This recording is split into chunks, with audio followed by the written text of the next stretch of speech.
अस्सलाम वालेकुम जी। कैसे हैं आप सब लोग? उम्मीद करती हूँ कि सब खैरियत से होंगे। आज मैं बना रही हूँ जी साबुत मूंग दाल। 1 कप मैंने मूंग की दाल ली है साबुत। 5 से 6 घंटे के लिए मैंने इसको भिगो दिया था। अच्छे से फूल चुकी है ये। अब इसको वॉश करेंगे अच्छे से।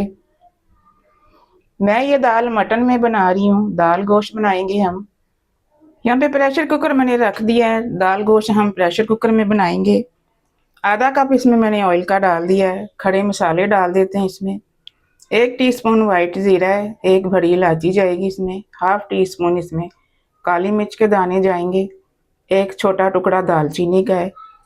मसालों को पहले थोड़ा सा फ्राई कर लेते हैं।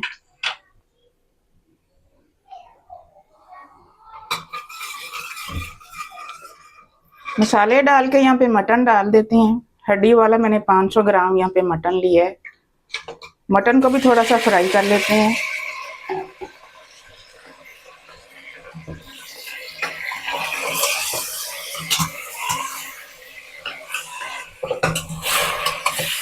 मटन फ्राई यहाँ पे हो चुका है। एक बड़े साइज का प्याज कटा हुआ डाल देते हैं इसमें। गोश्त के साथ प्याज को भी फ्राई करेंगे। साथ ही 1.5 टेबल स्पून इसमें डाल साथ ही 1.5 टेबल स्पून इसमें लहसुन अदरक की पेस्ट शामिल कर देते हैं।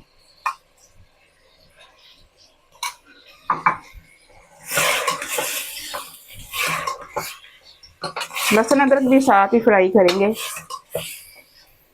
गोश्त के साथ प्याज और लहसुन अदरक भी फ्राई हो चुका है। अब इसमें मसाले डाल लेते हैं। हाफ टेबल स्पून नमक है, 1 टेबल स्पून भर के धनिया पाउडर जाएगा इसमें, हाफ टेबल स्पून लाल मिर्च है, 1 टीस्पून हल्दी है इसमें। मसालों को भी भून लेते हैं गोश्त के साथ।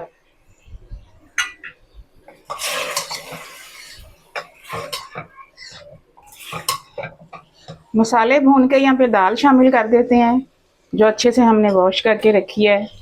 दाल को भी गोश्त के साथ ही भूनेंगे। दाल को भून के 3 हरी मिर्चें यहाँ पे शामिल कर देते हैं। बिल्कुल छोटे छोटे कटे हुए 2 दरमियानी साइज के टमाटर डाल देते हैं। 1 लीटर इसमें पानी शामिल करेंगे।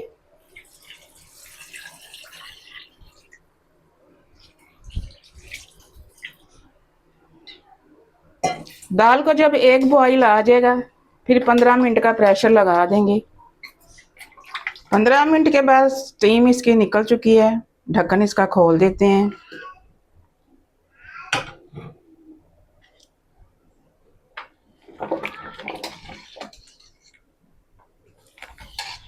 अब थोड़ी देर के लिए दाल को इस तरह से मिक्स करेंगे ताकि दाल अच्छे से मैश हो जाए।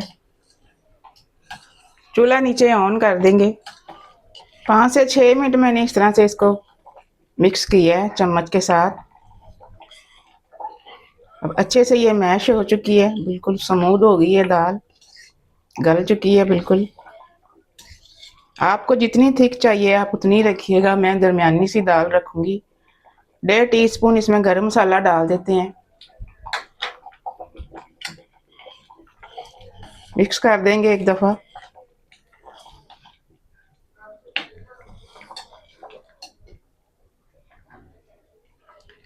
पाँच टेबल स्पून यहाँ पे देसी घी शामिल कर देते हैं। बहुत ही कमाल का फ्लेवर आता है देसी घी से इस दाल में। चूल्हा मैंने नीचे बंद कर दिया है। दाल हमारी रेडी है। आप ये बॉयल राइस के साथ खाएं या फिर ज़ीरा राइस के साथ खाएं, पराठे के साथ खाएं, गरम गरम फुल्के के साथ खाएं। बहुत ही कमाल की ये दाल बनती है इस तरीके से।